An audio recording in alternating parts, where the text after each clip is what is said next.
விஜய் ராகுல் காந்தியோட காங்கிரஸோட பேசுறாரு, ம். காங்கிரஸ்க்கு வந்து விஜயோட போகுது என்றெல்லாம் செய்திகள் வருகின்றன. அவை அடிப்படை ஆதாரமற்ற செய்திகள். கண்டிப்பாக 2026 தேர்தலில் காங்கிரஸ் கட்சி திமுக கூட்டணியில் தான் பயணிக்கும். அவர்கள் விஜயோடு பயணிக்க மாட்டார்கள் 26 என்பது உண்மை. அதில் எந்த மாற்று கருத்துக்கும் இடமில்லை. ஆனால் அந்த பேச்சு எழுவது என்பது அதை முளையிலேயே கிள்ளி எறிய வேண்டும். As a dog, as a political காசிப்பாக கூட அது இருக்கக்கூடாது என்று முதலமைச்சர் ஸ்டாலின் விரும்புகிறார். அதுவும் ஒரு காரணம். பட் லிஸ்ட்டில் வந்து அது கடைசி லாஸ்ட், தி லாஸ்ட். அது வந்து தி லாஸ்ட். அது வந்து maybe the least also, not only the last but the least. அதுவும் ஒரு காரணம். அது ப்ரையாரிட்டியில் கடைசியில். ஏன்னா இதுவரை ஸ்டாலின் அவர்களுடைய கடந்த 6 மாத கால நடவடிக்கைகளை பார்க்கும் பொழுது எனக்கு தோன்றுவது என்னவென்றால், இதுவரையில் தமிழ்நாட்டில் எந்த முதலமைச்சரும் ஓராண்டுக்கு முன்பே தேர்தல்களுக்கான பயணத்தை இந்த அளவு துவங்கியதில்லை. 24 மணி நேரமும் அவர் தேர்தல்களை பற்றியே யோசிக்கிறார். கலைஞரோ, ஜெயலலிதாவோ, எம்ஜிஆரோ, எடப்பாடியோ கூட இப்படிலாம் யோசிச்சது கிடையாது.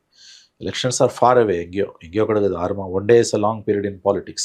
பீகார் எலெக்ஷனுக்கு பீகார் எலெக்ஷனுக்கு நோட்டிஃபிகேஷன் இன்னும் வரல. நவம்பரில் தான் எலெக்ஷனு, அக்டோபரில் தான் நோட்டிஃபிகேஷன் வரப்போகுது. செப்டம்பர் 1 தான் அவன் ஒரு ஓட்டர் லிஸ்ட்டே போட போகிறான்.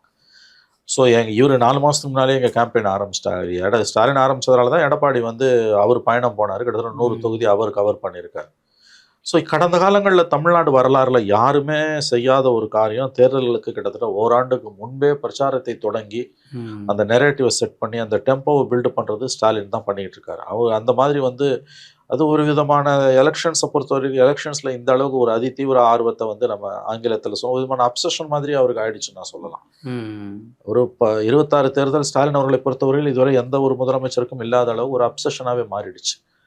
அதனால் அந்த தேர்தல்களை மனதில் கொண்டும் இப்போ நான் சொன்ன எல்லா காரியத்தோடையும் கடைசியாக not only the last but also the least. ஆனால் கண்டிப்பாக விஜய் காங்கிரஸ் கூட்டணி வர வாய்ப்பே இல்லை, அதில் எந்த சந்தேகம் வேணாம். ஆனால் அப்படி ஒரு டாக் வருவதை முளையிலேயே கிள்ளி எறிய வேண்டும் என்பதும் ஒரு நோக்கம். ஸோ இதெல்லாம் சேர்ந்து தான் அவர் பீகாரோட பயணத்துக்கு போயிருக்காரு. எல்லாமே அரசியல் தான்.